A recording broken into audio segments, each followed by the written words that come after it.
Bonjour et bienvenue dans cette nouvelle vidéo. Aujourd'hui, on va parler du taux vibratoire. Qu'est-ce que c'est et comment le mesurer? Donc effectivement, première partie, on va voir qu'est-ce que le taux vibratoire. Deuxième partie, comment mesurer son taux vibratoire.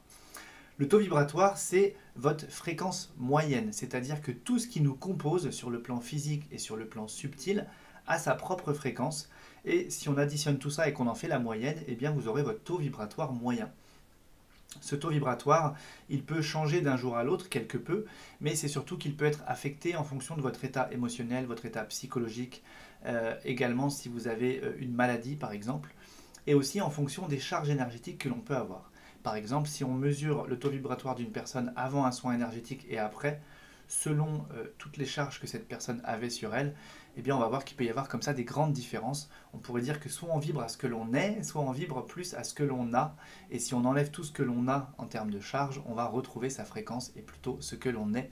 Moi, c'est ce que je constate en tout cas dans les soins énergétiques en cabinet que je peux faire. Le avant-après, on voit bien que avant, certaines personnes sont quand même assez plombées énergétiquement. On fait le soin énergétique, on enlève les énergies qui ne sont pas les leurs finalement, parfois qui peuvent remonter à très longtemps. On enlève tout ça et d'un seul coup, waouh, il y a un allègement comme ça. Et en fait, la fréquence vibratoire de la personne, donc son taux vibratoire, va monter d'un coup. Il y a plusieurs années, même un certain nombre d'années maintenant, Monsieur Bovis, B-O-V-I-S, a créé la règle de Bovis. Et en fait, ce qui se passe, c'est qu'en radiesthésie, donc avec un pendule, on pouvait demander par exemple quel est mon taux vibratoire, et puis on se déplaçait sur la règle et on pouvait voir comme ça quel est le taux vibratoire. Il faut savoir que les fréquences ont énormément changé, évolué sur ces dernières années, sur ces, allez, je vais dire 10 dernières années, mais en fait c'est assez exponentiel. Donc plus le temps passe, plus les fréquences augmentent.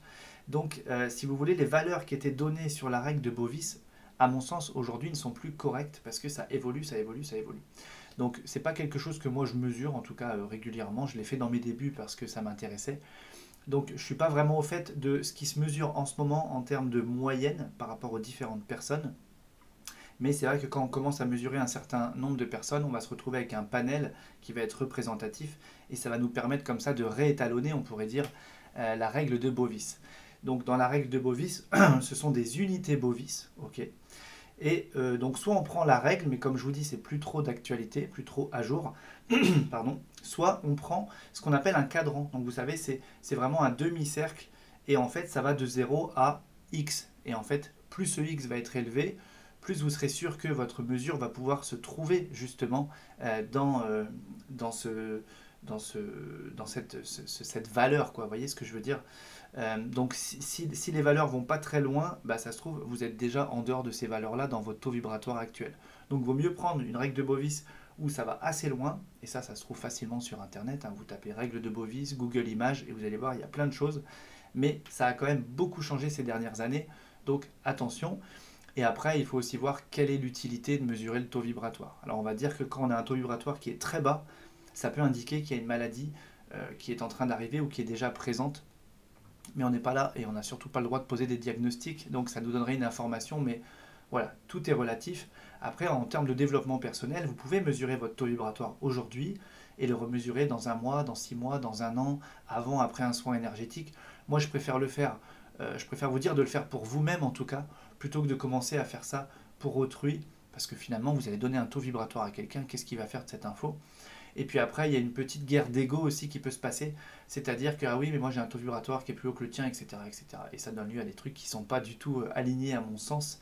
C'est l'expérience que je vous avais racontée dans une formation où la prof avait mesuré mon taux vibratoire et était plus élevé que le sien et j'avais bien vu que ça l'avait dérangé. Alors que bon, c'était juste une information et puis à la limite tant mieux, hein. Moi je suis jamais gêné en formation. Quand je donne une formation, je dis toujours, hein, si l'élève dépasse le maître, c'est que j'ai bien fait mon travail, donc c'est plutôt la bonne démarche du formateur finalement, mais bon.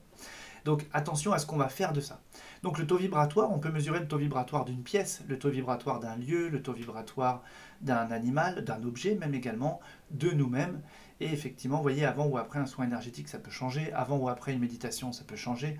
Donc voilà, moi je me dis qu'en termes de développement personnel, ça peut être sympa. Ça peut être sympa peut-être de le faire pour un lieu, mais attention quand on va le faire pour quelqu'un d'autre, parce que voilà, à quoi ça sert vraiment? Qu'est-ce que ça va venir nourrir chez la personne? Parce que franchement, c'est une info. Qu'est-ce qu'on en fait? Si on a un super taux vibratoire, bon bah ok, à part flatter peut-être un petit peu l'ego, bon. Alors que si on a fait un travail sur soi, c'est plus pour nous, une valeur qui va nous dire ok, bon bah c'est bien, je suis en progression, j'avance, etc. Hein, comme je vous l'ai déjà dit, le tout c'est pas de se comparer aux autres, mais à soi-même dans le passé. Et c'est comme ça qu'on va mesurer notre évolution. Donc voilà pour ce qu'est le taux vibratoire, c'est une fréquence moyenne. Ok. Et comment on le mesure? Eh bien en radiesthésie, soit avec un pendule, sur une règle de Bovis, sur un cadran de radiesthésie, ou on pourrait même le faire avec des baguettes simplement, soit avec une convention mentale, on va comme ça augmenter les valeurs, et puis au moment où les baguettes vont se croiser, ça va correspondre au taux vibratoire, ou on peut même déplacer nos yeux comme ça de manière euh, à un rythme régulier sur un cadran, et au moment où les baguettes vont se croiser, on saura que c'est le taux vibratoire de ce que l'on mesurait. Voilà, donc finalement, vous voyez, c'est quelque chose d'assez simple, mais toujours attention à qu'est-ce que l'on va faire de cette information-là. Il ne faut pas que ça vienne nourrir l'ego, mais par contre, si ça vient vous aider dans une démarche de développement personnel, moi je pense que ça peut être sympa. Ou bien si vous avez l'habitude de mesurer le taux vibratoire de votre habitation, et que là, d'un seul coup, vous le mesurez et qu'il a chuté complètement, bon, bah ok, il y a peut-être un petit nettoyage à faire sur le lieu, etc. Donc c'est plutôt en ce sens que moi je l'utiliserais si je devais le faire, mais de toute façon, j'utilise... bon, je peux dire que j'utilise plus la radiesthésie en tout cas, parce que bah, effectivement, on peut impacter comme ça la mesure, à moins de faire ça franchement tous les jours, d'être hyper aligné, etc., et que ça devienne vraiment une vraie compétence que l'on développe. Si on commence à le faire juste de temps en temps, attention à ne pas mesurer de fausses informations, parce qu'on peut biaiser, hein, le pendule, on peut le biaiser, donc il faut être vraiment dans une bonne neutralité, un bon alignement, etc.